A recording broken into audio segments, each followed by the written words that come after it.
Bonjour! Bienvenue à l'Office du dimanche en ligne. Je suis ravie de vous retrouver cette semaine. J'espère que vous vous portez bien. Aujourd'hui, nous allons aborder un sujet capital, la vie. Je vais vous parler de l'essence même de la vie et de ce qui fait la différence entre une personne qui cherche à vous détruire et une personne qui veut votre bonheur. Intriguant, non?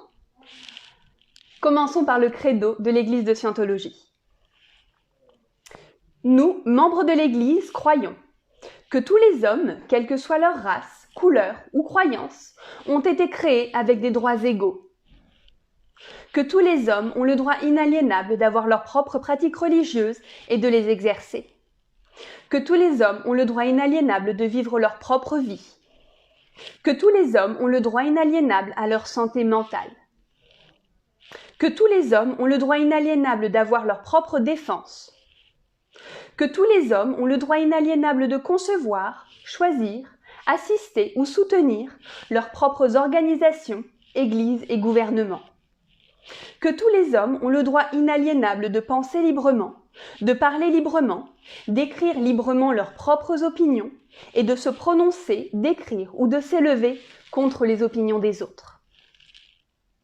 Que tous les hommes ont le droit inaliénable de créer leur propre espèce, que les âmes des hommes ont les droits des hommes, que l'étude du mental et la guérison des maladies d'origine mentale ne devraient pas être séparées de la religion ni tolérées dans les domaines non religieux, et qu'aucun agent autre que Dieu n'a le pouvoir de suspendre ou de négliger ses droits de façon ouverte ou couverte. Et nous, membres de l'Église, croyons que l'homme est fondamentalement bon, qu'il cherche à survivre, que sa survie dépend de lui-même, de ses semblables et de l'accomplissement de sa fraternité avec l'univers. Et nous, membres de l'Église, croyons que les lois de Dieu interdisent à l'homme de détruire sa propre espèce, de détruire la raison des autres, de détruire ou d'asservir l'âme d'un autre, de détruire ou de réduire la survie de ses compagnons ou de son groupe. Et nous, membres de l'Église, croyons que l'esprit peut être sauvé et que seul l'esprit peut sauver ou guérir le corps. Bien, je vais maintenant vous lire L'intégrité personnelle par L. Ron Hubbard.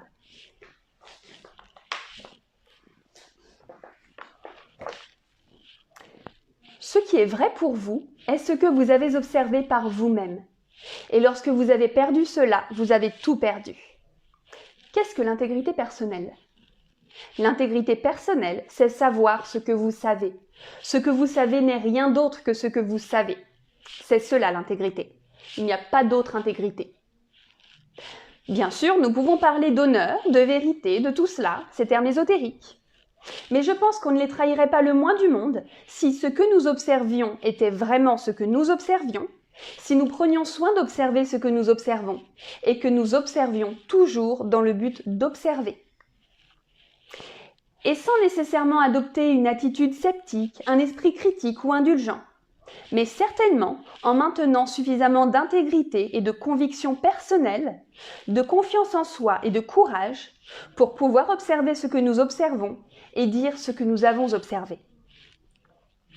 En dianétique et en scientologie, une chose n'est vraie que si vous l'avez observée, et elle n'est vraie que selon votre propre observation.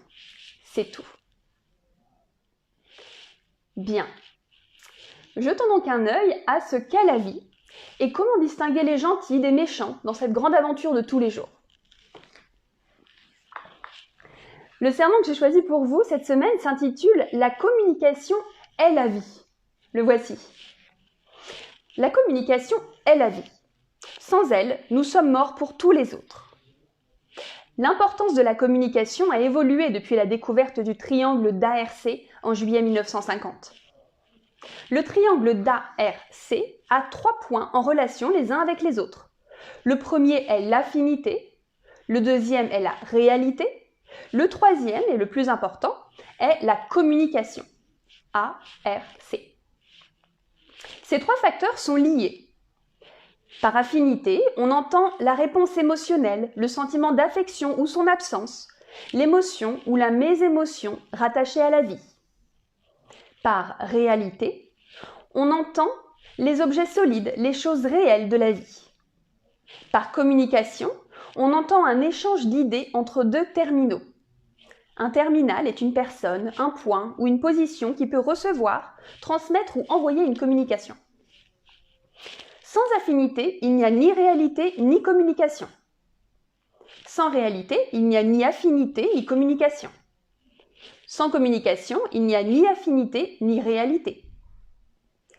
Ces affirmations ont beau être très générales, elles n'en sont pas moins précieuses et véridiques. Avez-vous jamais essayé de parler à un homme en colère ? La communication d'un homme en colère se fait à un niveau de mésémotion qui rebute tout terminal éventuel. La mésémotion est une émotion irrationnelle qui ne convient pas au milieu présent. Son niveau de communication est par conséquent très bas, quoique très bruyant. Il tente de détruire quelque chose ou quelque autre terminal, et sa réalité est par conséquent très faible. Il y a de grandes chances pour que ce qui apparemment le met en colère ne soit pas ce qui l'a effectivement énervé. Un homme emporté ne dit pas toujours la vérité. On pourrait donc affirmer que sa réalité est faible, même sur le sujet à propos duquel il tente de s'exprimer.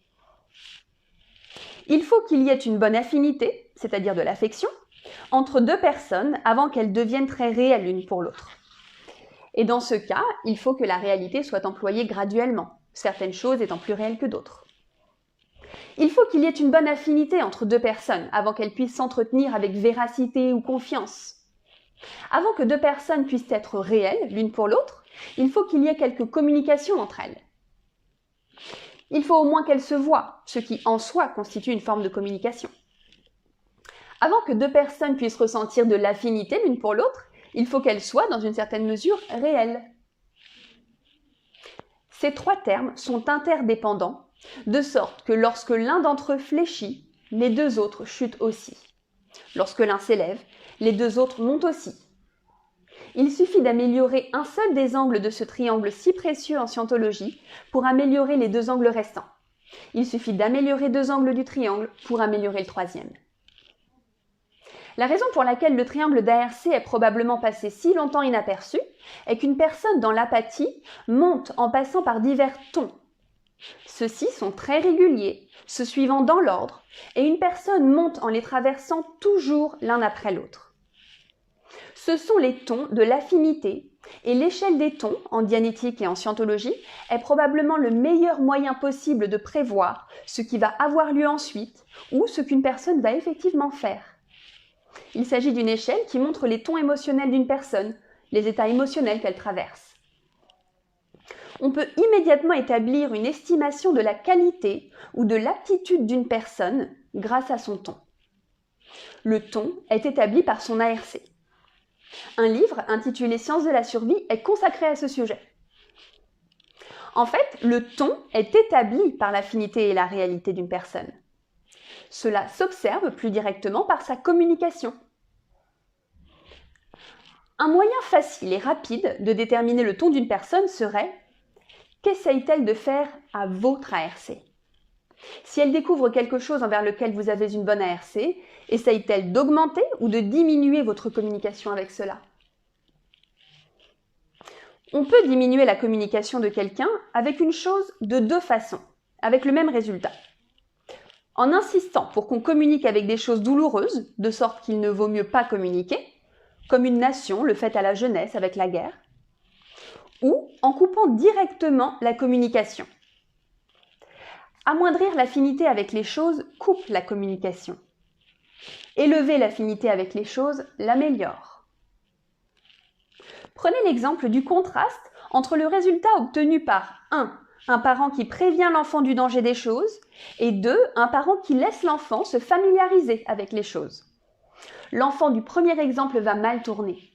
C'est l'enfant du second exemple qui deviendra meilleur. Prévenir l'enfant du danger des choses peut se traduire par amoindrir l'affinité de l'enfant pour la réalité. Ainsi, on détermine le véritable caractère d'une personne en observant ses intentions en ce qui concerne la communication. Si quelqu'un désire que la communication soit augmentée en connaissance de cause, et toute bonne communication est faite en connaissance de cause, ses intentions à l'égard de l'autre sont bonnes. Si une personne veut que la communication ne soit pas effectuée en connaissance de cause ou qu'elle soit amoindrie, ses intentions à l'égard de l'autre sont mauvaises. La communication est l'indice toujours visible. Par elle, on peut voir les véritables affinités et réalités de la personne. Lorsque quelqu'un essaye de mettre en pièces votre ARC pour quelque chose, c'est un bon truc de lui faire croire que vous avez de l'ARC pour quelque chose d'autre et de voir comment il agit. En la coupant, il cherche à faire de vous une victime de son jeu. Cela devient un jeu amusant lorsque vous comprenez complètement ce qu'est l'ARC. La différence sera que vous jouerez un jeu en connaissance de cause. L'autre personne ne fera que le dramatiser. On entend par là agir sous l'influence d'incidents du passé, comme une marionnette. De nombreux scientologues débutants ont été réduits au silence par quelqu'un qui a mis en pièces leur ARC pour la scientologie, alors qu'en fait, il s'agissait simplement de quelqu'un mettant leur ARC en pièces tout court. La communication est la clé. Si vous savez parfaitement utiliser la communication, vous pouvez gagner. Pour avoir plus d'informations sur la communication et les différents tons, lisez Sciences de la survie. Cela vous aidera à mieux communiquer et à mieux comprendre les autres. En fait, ce livre plein de sagesse vous fournira des méthodes pour améliorer chaque aspect de votre vie. Très bien. Nous allons maintenant lire la prière de Scientologie pour la liberté totale. Je vous invite vraiment à m'accompagner dans cette lecture, si vous en avez un exemplaire à portée de main.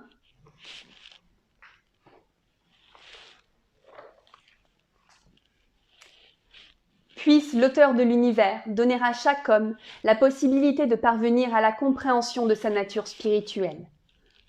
Puisse notre conscience et notre compréhension de la vie s'agrandir, afin que tous puissions découvrir l'auteur de l'univers.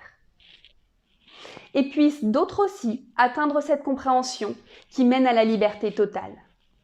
En ce moment, nous pensons à ceux dont la liberté est menacée, à ceux qui ont souffert d'emprisonnement à cause de leurs croyances, à ceux qui ont été asservis ou martyrisés, et à tous ceux qui se font brutaliser, piéger ou attaquer. Nous prions pour que les droits de l'homme soient préservés, pour que les peuples puissent croire et pratiquer leur foi librement, afin qu'à nouveau la liberté règne dans notre pays. Libérés de la guerre et de la pauvreté et du besoin, libres d'être, libres de faire et libres d'avoir. Libres d'utiliser et de comprendre le potentiel de l'homme, un potentiel d'origine et de nature divine. Et libre de parvenir à cette compréhension et cette conscience qu'est la liberté totale. Dieu fasse qu'il en soit ainsi. Merci beaucoup. J'ai été très heureuse de partager ce moment et ces données avec vous. Je trouve le sermon d'aujourd'hui d'une richesse éblouissante et j'espère qu'il produira sur vous un aussi bel effet qu'il l'a fait sur moi. Retrouvons-nous donc au prochain office qui aura lieu le dimanche 27 septembre à 11h en ligne. Je vous envoie toute mon affection. Passez un très bon dimanche.